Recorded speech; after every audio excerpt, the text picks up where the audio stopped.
Hi friends, welcome back to my channel. ఈరోజు recipe వచ్చేసి మన తెలుగువారి అందరికీ ఇష్టమైన రెసిపీయే అండి.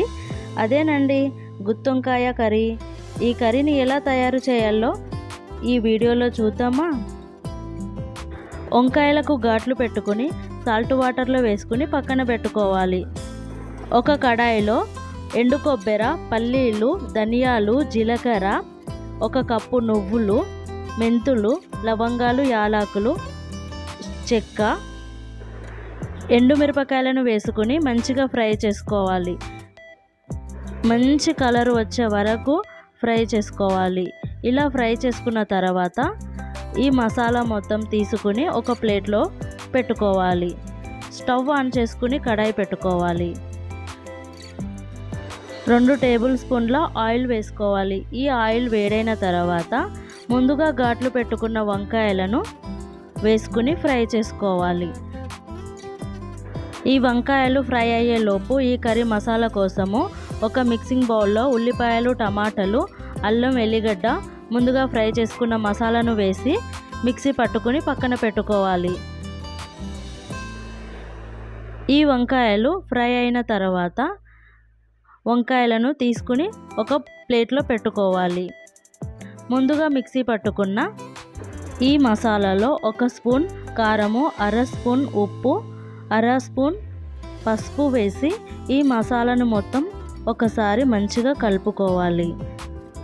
ఇలా కలుపుకున్న ఈ మసాలాని వంకాయకు పట్టించి ఒకదాని తర్వాత ఒకటి అన్ని వంకాయలకు ఈ మసాలా పెట్టి ఒక ప్లేట్లో పెట్టుకుని పక్కన పెట్టుకోవాలి.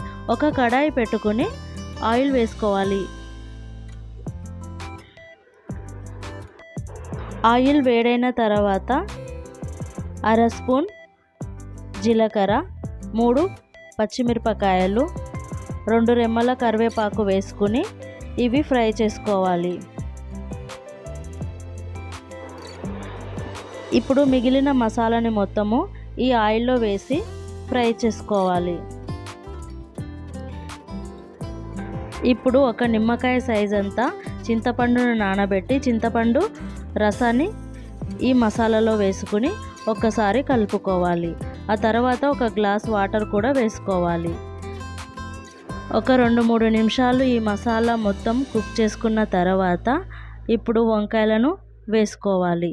ఒకసారి కలుపుకుని మూత పెట్టి 7 నుంచి 8 నిమిషాల పాటు మంటని మీడియం ఫ్లేమ్లో పెట్టి కుక్ చేసుకోవాలి.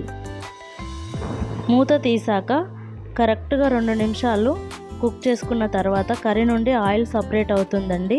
ఇప్పుడు ముందుగా కట్ చేసి పెట్టుకున్న కొత్తిమీరను వేసుకుని స్టవ్ ఆఫ్ చేసే కంటే ముందు ఉప్పు కారాలు సరిపోయావో లేదో ఒకసారి చెక్ చేసుకోవాలి.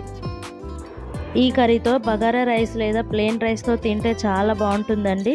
నా వీడియో మీకు నచ్చినట్టయితే లైక్ చేయండి, షేర్ చేయండి. మరిన్ని వీడియోస్ కోసం నా ఛానల్ని సబ్స్క్రైబ్ చేసుకోవడం మాత్రం మర్చిపోకండి.